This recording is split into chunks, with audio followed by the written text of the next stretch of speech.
think Big Meech, like, told on somebody to get out, snitched, did anything extra? No. Let me tell you why. Big Meech paperwork is public records. There is no proof that Big Meech said, hey, bust him, bust him, bust him. Big Meech, bro, I ain't gonna lie. That man got to that compound and man, he had some of the guys I would never think that would get EMF, ENT on the left side of their neck, man. In there with a 27-year sentence based on Demetrius Flannery, as you all know as Big Meech, and Tammy Cowens, known in the paperwork as CS1. Right. Confidential source 1. So what Big Meech did was called a third-party cooperation. Cohen is a government informant. So they tell me, he says, you know what this is about? And I said, no. He said, well, you threatened a government informant, and that's a federal. Y'all, things are getting wild out here. Federal insider Terrence Gangster Williams, who did real time right alongside Big Meech, just stepped up and is shutting everything down. He's going straight at 50 Cent's throat, calling out his crazy accusations that Meech was out here snitching. And oh, it gets even juicier. Gangsters spilling all the tea that Meech was basically running the entire prison like a straight-up kingpin. Not just surviving, y'all, running things like he never even left the streets. You know, it's selective politics and it's selective who they gonna call a rat or who they not gonna call a rat in this industry. So we've been seeing this since I've been home. Word is, every single inmate showed Meech nothing but pure, raw respect. Nobody dared cross him. This new twist got everybody's head spinning. Now folks are side-eyeing 50 Cent like, bro, what's really good? Was Big Meech really working with the feds, or is 50 just bitter because Meech linked up with Rick Ross and left him out here looking salty? Let's break down the real truth Gangster just exposed about Meech's time behind those walls. An old interview just resurfaced where New Orleans street legend Gangster Williams laid it all the way out. Meech wasn't just some dude doing time. He was calling shots in prison like a true boss. Big Meech, bro, I ain't gonna lie. That man got to that compound and man, he had some of the guys I would never think that would get EMF, ENT on the left side of their neck. It was tattooed, and he made it clear. He said, listen, I'm not giving nobody no connect. I'm not hooking nobody up with nothing. I'm not doing nothing when y'all go home. So, in other words, you know, people try to get with him just for, you know, the games. You know, for me, let it be known, look, I ain't got nothing, nobody. I'm in jail doing my bid, that's what it is, you know what I'm saying? So, Gangster said dudes were literally lining up to be around Meech, following him like he was royalty. No force, no threats, just straight up magnetic influence. Everywhere he went, the whole yard respected him. And, oh baby, it gets even crazier. Man, bro, I literally remember 25 guys after lunch will go to that rec yard with Big Meech. They're gonna take over the weight power, they're gonna work out, they're gonna hit the weights, do their little workout, and then after that, Big Meech gonna, whoever got the wine, he gonna bottle the wine up, whoever cooking food, he gonna bottle the food up, and he gonna sit in the cell or hang out and just talk war stories, just talk about on the streets, man. He was a very good, humble dude. Very humble. Big Meech actually had a golden opportunity to escape and jump right back into that millionaire lifestyle. For real, he could have been out here sipping champagne on yachts, but guess what? He stayed solid. He chose to do his time like a real soldier. Now hold tight. We're gonna break down that whole escape story in a minute, and trust me, it's insane. But first, let's tackle these messy snitching rumors. Do you think Big Meech, like, told on somebody to get out, snitched, did anything extra? No. Let me tell you why. Big Meech paperwork is public records. There is no proof that Big Meech said, hey, bust him, bust him, bust him. Now, the situation with the lady Tammy, the female that he cool with or whatever, mess with whatever, I was having an argument with somebody about this last night. Now, if we go by prison rules and standards, Big Meech didn't sit down with the agents and say, hey, my bro gonna go ahead and settle a boy up for me, so make sure y'all give me the credit. So we couldn't make a move on him because his name not in the paperwork for saying author. So everybody knows 50's been out here screaming to anyone who'll listen that Meech turned informant, and he's basing all that noise on claims from Tammy Cowan, an old associate. But when Gangster got pressed about it, he straight up laughed it off. He said he seriously doubts Meech ever folded. Ever. Everybody shining like new money. There ain't no other fool like this in the world, and there never will be another. Not black. It never will be, because it said that if like this is shining all together, being together, doing shit every day, then they gonna fall out over some money or somebody gonna rob, steal, and kill. I have yet to see that. All of us get along. And it doesn't stop there. Gangster started throwing low-key shots at the entire industry, y'all. He straight up called out clowns like 50 for being hypocrites, picking and choosing who they want to label a snitch. He made it clear, a lot of these dudes talk tough, but it's all cap when the real story comes out. To really get why all these rumors even started, we gotta take it back, way back, to the rise and ultimate fall of BMF, the Black Mafia family. That's where it all began. That's the root of all this mess. I couldn't do it. If I was for self, I could have did that. I could have grabbed a bunch of millions and been on somewhere where you can't be extradited. But that wasn't what I was out for. I've already played the legal game to the fullest. So now I was trying to legitimize me and the whole family. I mean, I was 37 years old when I got picked up, so I was slowing down anyway, because I was getting kind of tired. But when you the face of the family, that's the one thing that I was starting to learn. Even at 37 years old, even though I'm feeling old, I've been doing it so long, like I was getting kind of tired. You know me, I'm popping pills, smoking weed, drinking, and partying, freaking, getting money, got whips going up and down the road. I'm doing everything to try to make this family successful, and everything we do look big. And get this, Meech actually had the perfect escape plan ready. He could have dipped out overseas, lived his best life under palm trees, away from all the heat. But no, he stayed 10 toes down. He faced that time like a man. That decision earned Meech major respect in the streets, but it also planted the seeds for all the messy drama we're drowning in today, including 50 Cent pushing that snitch narrative. So let's rewind even further and really break it all the way down. The Black Mafia family, BMF, was born in 1985, deep in Southwest Detroit. It was built from scratch by the Flannery brothers, Demetrius Big Meech Flannery and Terry Southwest T Flannery. These dudes weren't just chasing dreams. They had straight up golden access to some of the heaviest Mexican coke suppliers out there. They moved fast, strategic, ruthless, untouchable. Meech chartered a commercial flight for hundreds of people, and Meech paid for everybody.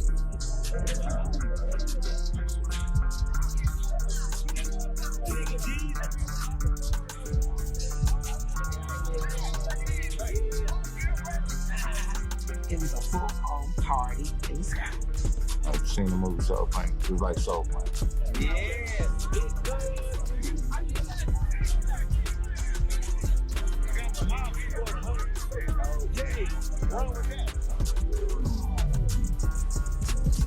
Meech had everything set up.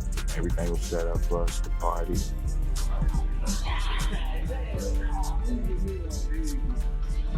They even ran a family-owned car service to make everything look squeaky clean on the outside. By the early 2000s, BMF had the entire streets and the whole club scene on lock. Flashy, loud, rich, unstoppable. They built an entertainment empire that was really just a cover for one of the biggest drug operations America had ever seen. At their peak, they had over 500 members moving weight from coast to coast and raking in stupid money. For every place we stay at, LA, Atlanta, Detroit, we have homes, our own homes. We don't have to go in and rent. We got our own houses, we got our own cars, we got our own hoes, we got our own clothes. You know what I'm saying? And we can't be stopped. I don't see nobody stop. I don't see none to come after us either. None. Nobody will never do this again. There's this many niggas and this much money can't get. But don't get it twisted. Meech and T didn't just slide into the throne. They bled for it. They fought bloody turf wars, crushed their enemies, and paid the price in scars. Terry caught a bullet in his right eye back in the late 80s, leaving him partially blind for life. Meech? He wasn't no stranger to gunplay either. He got popped twice, once in the neck outside a Chinese spot in the 80s, and again in 2004 outside a wild Atlanta club. That second hit wasn't random either. It came after a beef with Anthony Wolf Jones, Diddy's ex-bodyguard. Meech survived with minor injuries. Wolf and another man, they didn't make it. Outside of the heavy street drama, BMF was living that ultra-luxury life. Leaning on the counter laughing because we're drunk as hell. He's like, man, Yogi, my ass is burning. I'm like, what? He's like, man, I think I got shot in the ass. And sure enough, he got shot. We're talking 13 multi-million-dollar mansions scattered across the U.S. A whole fleet of foreign cars that look like something out of a music video. Walk-in closets stacked with nothing but designer drip from wall to wall. And don't forget, Meech had that VIP connection with Jacob the jeweler, rocking the iciest, craziest custom pieces anyone had ever seen. There when it was changed, Exactly. and they caught it. Okay, we're gonna do this party. We're gonna have the tigers and the lions and you know what I'm saying, elephants and stuff. All you know, like we never seen that type of stuff. Like you can say what you want to say, you know what I'm saying about, but that type of stuff you only seen in movies, and you didn't even see that in movies. Yeah.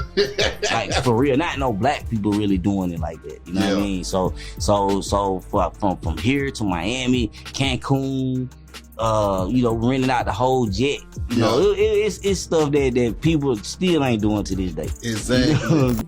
Meech lived by one code. BMF was about brotherhood, loyalty, family, and unity. That was sacred. But the higher they climbed, the more those family ties started to unravel. Meech and Southwest T started clashing hard. Small arguments turned into loud, ugly fights. Public blowouts that everybody saw. People who were there said it was real bad. Screaming matches, no backdowns. It got so bad, Meech even accused T of straight up stealing from the family empire. By the time BMF hit its peak, the bond between the brothers was broken beyond repair. T dipped out to LA to keep his Mexican connect strong, while Meech stayed in Atlanta, ruling the streets and the club life. But with the empire split, it all went downhill fast. The crew started picking sides, and the whole BMF machine began crumbling like a sandcastle in a hurricane. U.S. Marshals say this man, one of Atlanta Police Department's top 10 most wanted, and a member of an organized crime family, is now behind bars. U.S. Marshals tell me they arrested 37-year-old Ernest Dennis and 40-year-old Jonathan Manigo here outside of Buckhead Hotel. Both men, they say, are members of the so-called Black Mafia family, or BMF. Anyone tied to BMF typically has an extensive criminal history, so we consider them to be very violent. Investigators say the organization BMF is heavily involved in drug trafficking and has been in Atlanta at least since 2004. At that time, federal agents seized this limo with secret compartments that had almost $1 million hidden inside. By 2000, Meech had his eyes locked in on the music industry, and that's when BMF Entertainment was born. With his flashy lifestyle, natural charisma, and endless stacks of cash, Meech fit into the hip-hop world like he was made for it. Money, fame, wild parties. Meech was the king of it all. And everybody, I mean everybody, wanted to be in his orbit. Diddy, Jay-Z, T.I., and even 50 Cent were all hanging out, partying it up with Meech and his crew. Meech's flexes back then, legendary. We're talking Meech rolling into clubs 100 deep, shutting down VIP sections like it was just a regular Tuesday, pulling up in Maybachs, parking them next to Jay-Z's rides just to show he could stunt harder. Meech wasn't living the dream. He was the dream. One of the wildest stories? His insane jungle-themed birthday bash at Magic City? Meech didn't just throw a party, he brought out 2 real white tigers into the club like it was nothing. Who else could even think of pulling something like that off? Nobody but Meech. Now, even though splitting up the operation let BMF expand, it also made all the cracks in their empire deeper. The tension between Meech and T. It was like a ticking time bomb. T couldn't stand Meech's wild, flashy ways anymore. He started venting to family, close friends. But what he didn't know, the feds were listening to every word. Tapped phones, bugged conversations, they had it all.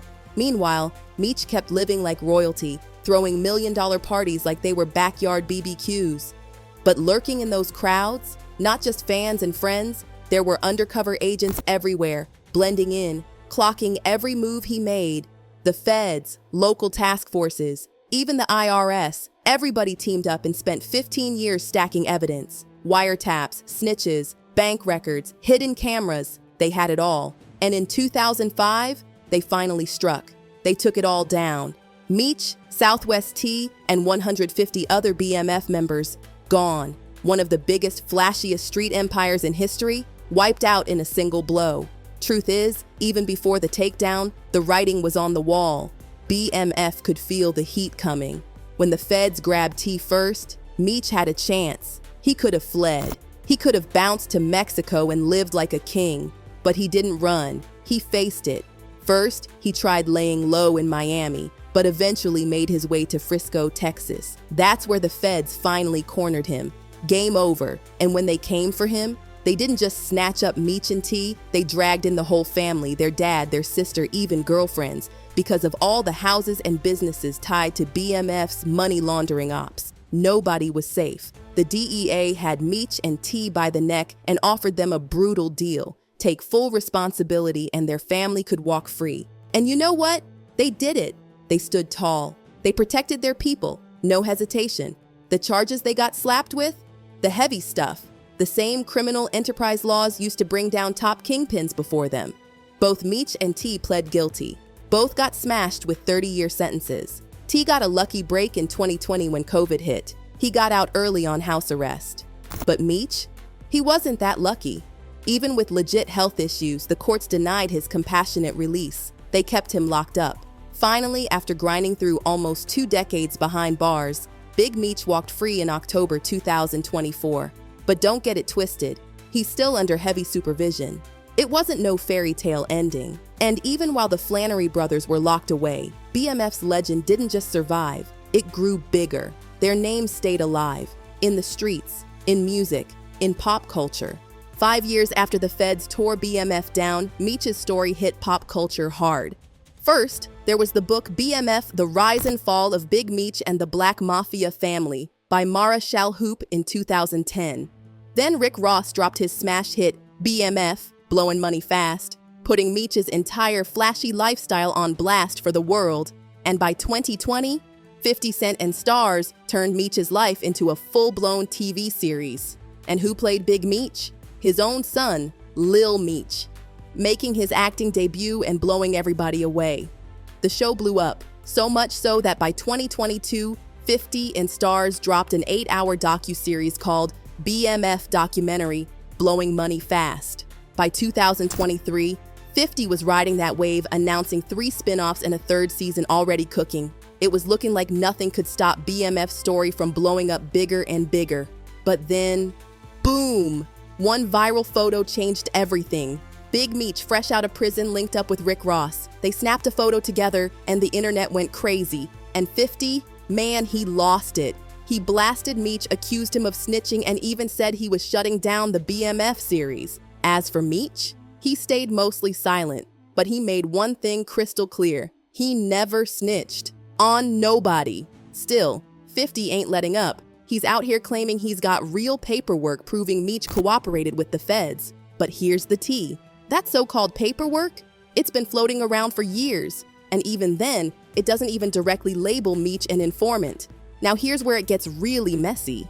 Even if Tammy Cowan, the old associate, did snitch and helped shave time off Meech's sentence, that doesn't automatically mean Meech gave the okay. If Tammy acted solo without Meech's knowledge, then technically, Meech ain't a snitch. But now 50's son is jumping in the drama, pushing hard that Meech DID know what was going on. That Meech was allegedly feeding Tammy info from behind bars. Still, real ones like Gangster Williams, who lived that life with Meech, are standing firm, saying, no way. They swear. Meech stayed solid the whole time. So now the question is, why is 50 and his son suddenly pushing this snitch narrative so hard? And if the so-called paperwork's been out there for years, why was 50 totally cool making TV shows about Meech? But now it's a whole problem because Meech linked up with Rick Ross? Is 50 just being petty? Or is there some real dirt we don't know about yet? Either way, it's getting messy, and we need to know what y'all think. Drop your thoughts in the comments below, smash that like button, share with the real ones, and don't forget to subscribe for more of the rawest, realest stories out here. Catch y'all next time. Stay tuned.